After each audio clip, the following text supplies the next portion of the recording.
He keyed my car twice. $6,000 in damage. He stole packages off my doorstep. He screamed racial slurs over the fence. And when the police said they couldn't do anything, this guy decided to handle it himself. And honestly, I'm rooting for him.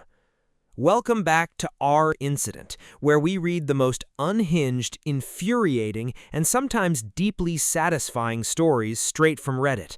I'm your host, and today we're doing something a little different. No AITA, no am I wrong. Today's story comes from ProRevenge, and it is one of the most satisfying things I have read in a long time.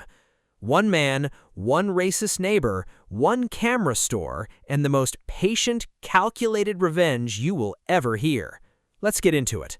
Our poster lives in Australia. He rents a place close to the city, got a couple of cars, a couple of motorcycles, and by his own account, all his neighbors love him. He helps people out, does random favors, is genuinely just a good neighbor.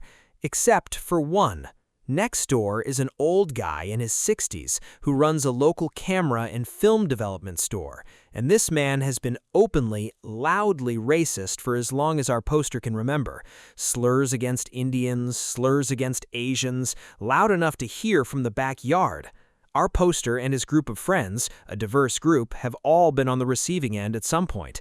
Someone's car parked a few centimeters too close to his driveway? Slur. A dog barks once? Slur. And for a long time, our poster just ignored it because, and I love this, life's too short. That's patience. That's a level of grace I genuinely respect. But then, last week, something shifted. Our poster's dog, a 3-kilogram multi-poo, which for reference is basically a small fluffy cloud with legs, barked once at the neighbor's garage door, which, by the way, is described as ancient and screaming loud, so if anything, the dog was just startled.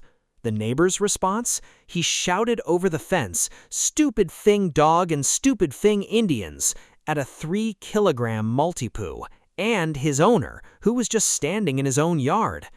But that wasn't even the worst part. The next morning, our poster woke up to find his car keyed, $4,000 Australian dollars in damage.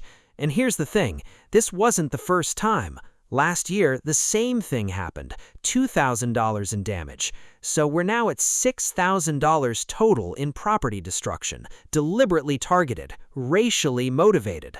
He called the police. The police said, without footage, there's nothing they can do. $6,000, racial slurs, and the system's response is essentially, sorry, we can't help. But wait, there's more. This neighbor has also been stealing packages off our poster's doorstep. He had to get DHL involved and bring police just to retrieve his own mail. His own mail. Now, let's talk about this camera store.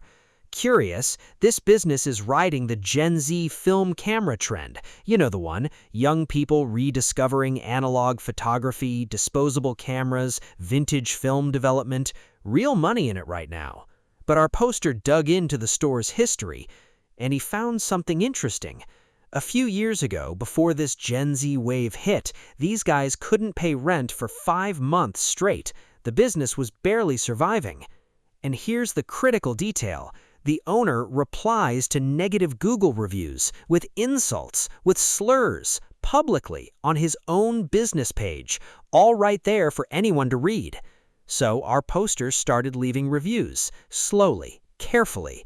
His friends started leaving reviews too, one by one. And he could see it was working, because the neighbors started showing up at his garage, knocking, getting frustrated. The neighbor even replied to one of the reviews publicly, stating that our poster was doing this vindictively. Sir, you keyed his car twice, you stole his mail, you screamed slurs at his dog, and when someone finally pushes back through a completely legal method, leaving honest reviews about a public business, you are the victim? Here's what gets me about this story.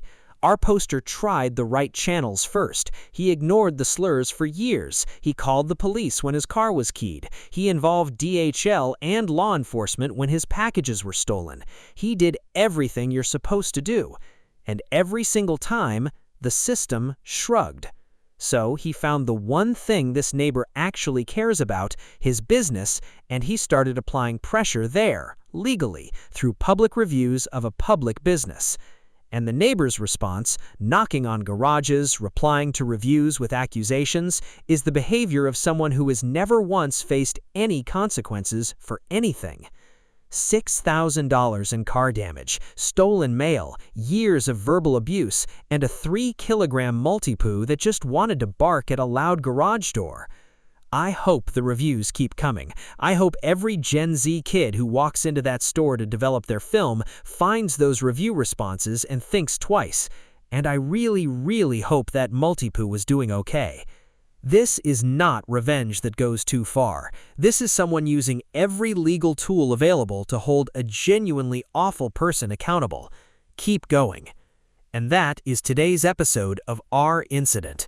One story, but what a story. A man who took $6,000 in damage, years of verbal abuse, stolen packages, and instead of retaliating with anything illegal, found the one lever he could legally pull, and pulled it.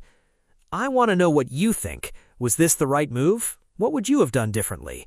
Drop it in the comments. I read every single one. If you're new here, welcome. We post every week and the stories only get wilder. Hit subscribe so you don't miss the next one. And if this video gave you even a small amount of satisfaction, leave a like. It genuinely helps the channel grow. See you in the next one.